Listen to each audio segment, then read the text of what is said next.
In 1963, I was a 21-year-old article clerk at a firm of chartered accountants and had a love affair with sports cars, but knew I couldn't actually afford them until I realised and learned that there was a thing called a Frogeye Sprite, which is apparently the cheap entry-level type car for people like me.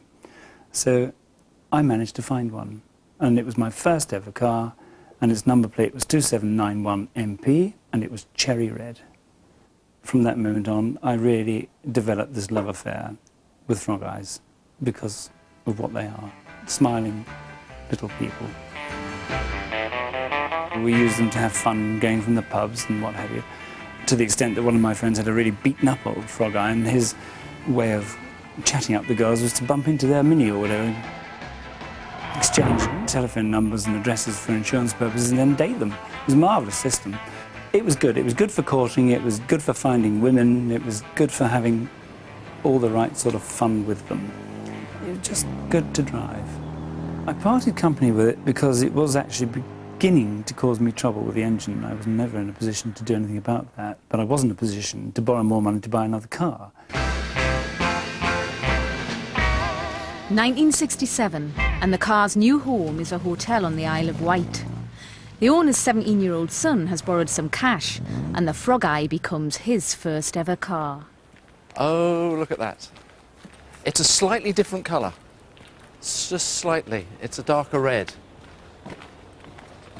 But the rest of it, it looks absolutely immaculate. Oh, that's gorgeous. Pristine. It's wonderful. That's lovely. Absolutely immaculate. Oh, this is fantastic.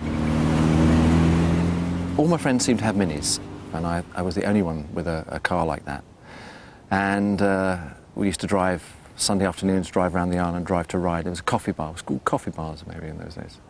And drive there, all park outside, and then drive back in formation. I had my first moment in that car, coming back from a club in Ryde with a friend called Bob.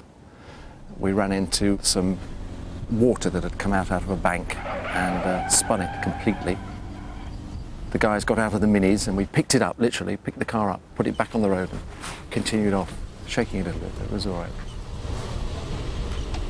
As a car, it was slow and noisy and the brakes weren't very good, but somehow performance didn't matter.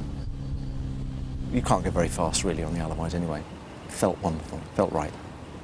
I'd had the car for a number of years and I saw a Ford Cortina GT, and with regret I put it up for sale, and it disappeared out of the drive in a cloud of little smoke, and that was the last I saw of it until today. The Sprite's new owner kept the car for just a few months before selling it on to an enthusiast who turned Frogeyes into a way of life.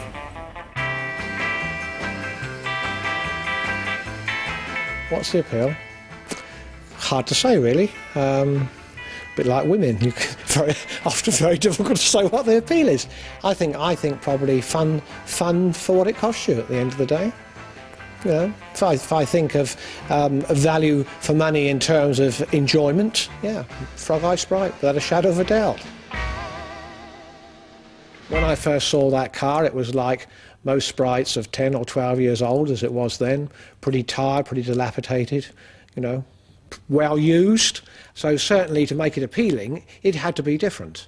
And the colour lilac was chosen because I think Sprites are particularly suited to pastel colours, and I'd never seen a lilac Sprite.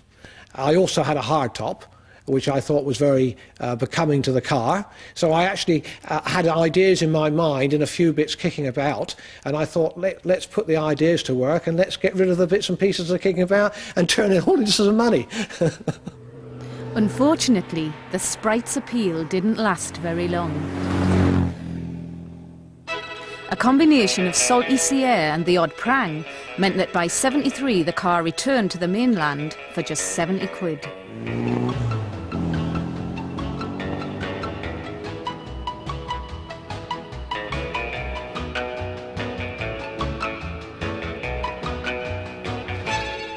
New owner Tony Straker embarks on a complete restoration of the Frogeye and finishes off by giving the car a new lick of paint.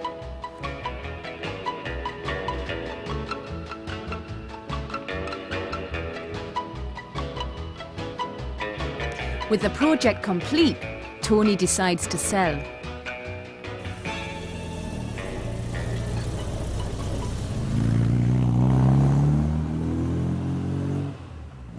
The car's been bought by a local young man and is driven with enthusiasm.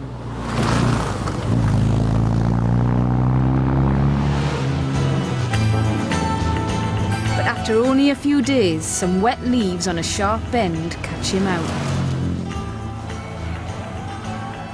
And both the car and his love affair with it come to an abrupt stop. Time for his sister to take over. They got the car out and brought the car back to my mother's, and it stayed in my mother's garden for, it seemed like a long time. But eventually it got repaired, and I persuaded him to let me have it. And I don't really know why I wanted it, because when I drove it, I hated it. It was dreadful to drive.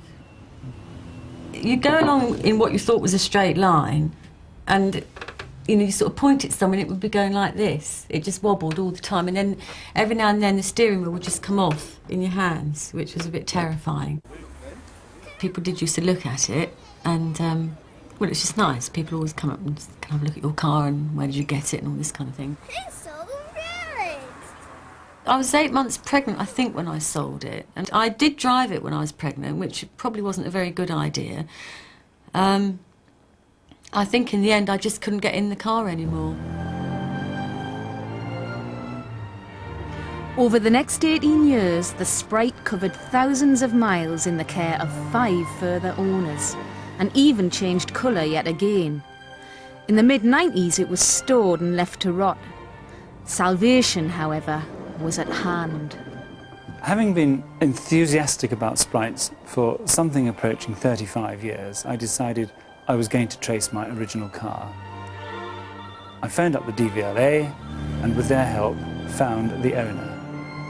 When I eventually saw the car again, it was coloured yellow, and I had great misgivings as to whether I could really equate to this car. And I wandered around the car and struggled to try and find a bit of red, and eventually I tore up the carpet surrounding the gearbox to discover a little bit of red. The number plate was intact. That proved to me that it was the car, but I needed to see some colour, and I found it. Just a bit, but it was enough to say, yes, I've got it back. It was in a very poor state, and it was going to be total restoration needed to bring this car back to life. As you can see, it's now resplendent as it was when I had it first. It has the same cheeky face it always had, and it's back and ready to go for another 40 years. It does bring back memories, especially one very romantic memory, when the bonnet came to good use when the grass was wet. But the future of the car. Well, I don't sell cars. Since I first sold this one, I have 2 other Frogeyes and they'll never go. I've had them for 27 years and I intend to keep this one until my dying day, really. Won't be sold.